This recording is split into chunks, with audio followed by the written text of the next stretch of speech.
It's John Bowden. This is Rock History Book. And before we get started, let me tell you, we enjoy your feedback. It means a lot to us. And we're getting ideas based on what you're suggesting that we do as far as thematic videos. And when we start a series, you're the first to say, hey, why don't you do this year? In this one, we're going to be talking about artists that left bands, not before they were big, but before they were monstrous. And sometimes people leave bands. Randy Meisner, for instance, told me he had no regrets about leaving the Eagles.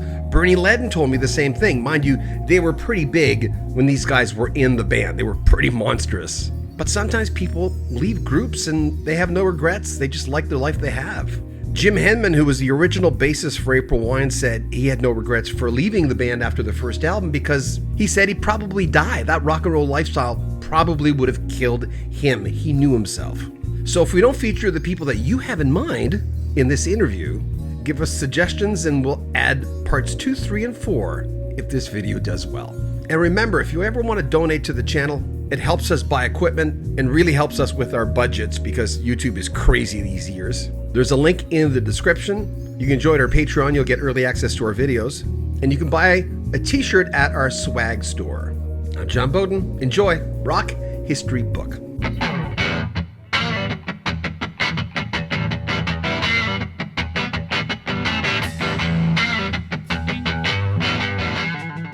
It's musicians who were out of bands before they made it big. I'm John Bowden. This is Rock History Book. If you really think about it, every band that makes it big has played with a lot of people before. Most of those people don't end up having a career in music. It's usually the lucky 3, 4, 5, 6 that are in that band for that particular album, and hopefully they have a winning streak. We start with the Crazy Diamonds, Syd Barrett of Pink Floyd. He was born Roger Keith Syd Barrett, January 6, 1946. He died on July 7, 2006. Barrett was a co-founder of the band Pink Floyd in 1965 and was the original frontman and primary songwriter. Any Syd Barrett Pink Floyd fan would know The Piper at the Gates of Dawn from 1967, which had 4 singles, and A Saucer Full of Secrets the following year. There's a general consensus that Syd's downfall was an and/or thing when it came to substances. Did his addictions bring out mental illness which otherwise might have come out a little later? Even after Syd's death, his sister sort of downplayed his addictions. During the end period of his tenure with the band, he would act erratically on stage and completely wasn't reliable. But as society is, Syd Barrett became very, very famous and mysterious, in spite of being kicked out of Pink Floyd on April 1968. An interesting fact that a lot of diehards know that Barrett visited the band while they were recording their 1975 album, Wish You Were Here. He just showed up at Abbey Road unannounced and watched the band doing their final mix of Shine On, You Crazy Diamond, a song about him. Barrett was 29 at the time and was barely recognizable. He was overweight, had shaved his head and his eyebrows, and at first, the band really didn't recognize him. And there was Syd Barrett in Abbey Road with his old band, and he was brushing his teeth. Vocalist and bassist for Floyd, Roger Waters, asked Syd Barrett what he thought of the song, and he says, "It sounds a bit old." In 1996, Barrett was inducted into the Rock and Roll Hall of Fame as a member of Pink Floyd. He died of pancreatic cancer in 2006. John Rutsey and the band Rush. The group was formed in 1968 with guitarist Alex Lifeson and bassist Jeff Jones, who would soon be replaced by Geddy Lee. Rutsey was only on one Rush album, their debut album from 1974, but due to health problems and musical differences, he was replaced by Neil Peart. Rutsey died of a heart attack and issues of diabetes on May 11, 2008. And interestingly, it was John Rutsey's brother Bill who came up with the name Rush for the band when they were practicing in their basement in mid-1968. Pete Best. No list of people who left bands before they made it big would be complete without probably one of the biggest obvious choices, Pete Best and the Beatles. He was born Randolph Peter Best and has sometimes been referred as the fifth Beatle. Pete's mother, Mona Best, had a venue called the Casbah Coffee Shop. It was in the cellar of their family home in Liverpool. The Beatles at the time were known as the Quarrymen, and they played some of their first gigs at that club.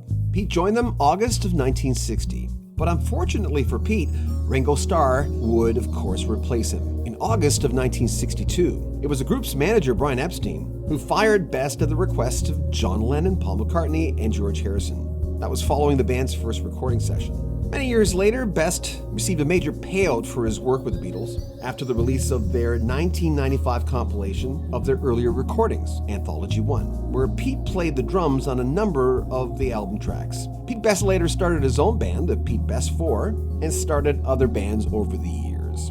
He has said he has come to terms with it. Jim Mesdia of the band Boston. According to Jim, he'd been with the band long before that huge debut album came out in August of 1976. According to Jim, in many reports, he was replaced in that band by Sib Hashian after he'd recorded the whole thing. The end result only featured one song from Jim on that debut album, Rock and Roll Band. We'll have Jim come on in just a second to tell you in his own words what happened, but we should point out he did come back to record half of the third stage album, and he also toured with the band. What was your relationship with Sib? I mean, considering he got all the glory, it seems, for that, and you'd gone back so much and actually, I mean, I don't think a lot of people disagree. I'd heard that he basically had done it. I'm not saying that's the truth, but the story is that he had gotten in there and done what you had done. He just copied you. I'm not sure if that's true. You tell me, what's the story there? Not a problem. Again, just think about a doctoral student. He goes to college for 7 years, works your ass off, right? Works, develops, comes up with his final thesis.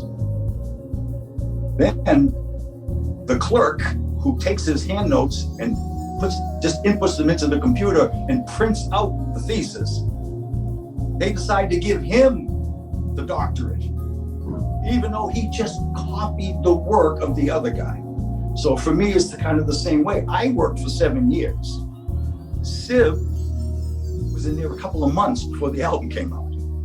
And so, as we all know, nothing great comes easy. It takes long, hard work. I'm the work in, not Sib. Again, not Sib, he was a great father, great family man. He's a good guy. But he was never in my basement. He never worked on writing that music. He simply is the first cover drummer. He covered my intellectual property. No different if you buy some sheet music from some famous guy and he wrote all the drum parts, and then you sit and you play that song and you play those parts. Did you write those parts? Of course not. You just read them, a composer wrote them, and you executed, you performed them. Sib did a good job of re-performing my parts. Anthony Phillips of the band Genesis. We'll have Anthony come on in just a second to tell you what happened to him. He was the original guitarist for the band Genesis from 1967 to 1970. He had problems with stage fright, and he also wanted to pursue other instruments and other sounds in general. In January 1967, Anthony Phillips and Mike Rutherford of the band invited another Charterhouse pupil, Tony Banks, then Peter Gabriel and drummer Chris Stewart. Their first album was From Genesis to Revelation, but the band really found their sound on their second, Trespass, or as they say in England, Trespass. It included one of the diehard Genesis fans' favorites, The Knife. For the next album, Nursery Crime, Steve Hackett was the main guitarist. Now here's Anthony Phillips in his own words talking about what happened with him in Genesis. Philip Hoyos says, what was it like having Steve Hackett replace you? Well, he didn't directly. There was somebody else in between. I forget his name now, but Mick Bernard, I think. He was very good too. He was very good. Steve didn't join till I left in August. Steve didn't join, I don't think, until February. Mick was there in between. So it didn't happen straight away. So I'd already got used to somebody else playing the parts. What was it like? Yeah, a bit strange, obviously, seeing anybody else doing it, really. But they were both very good. So I didn't I didn't find myself watching thinking, oh dear, these guys are so much better than me. And I didn't think the other either. I didn't think, I didn't think, oh. No, I mean, no, it was fine. It was fine. I mean, the guitar was there wasn't a lot of solos, is the truth of it. So Steve was actually going through and playing quite a lot of parts which would have been similar to what I'd played before, actually, to start with, before they did all the new material. So, wasn't that different, to the truth. I think later on it became more obvious what a great, particularly electric guitarist he was. I hope you enjoy that. Suggestions for part 2. If this video does well, we will do another part. Artists that left bands before they became monstrous or even big. There's lots of examples. Remember, if you want to donate to the channel, you can click on the PayPal link, join our Patreon. You'll get early access to our interviews, or buy a t-shirt at Teespring where you can help support the channel that way. But subscribe, comment on the videos, share them on social media, and like them. I'm John Bowden. This is Rock History Book. Take care.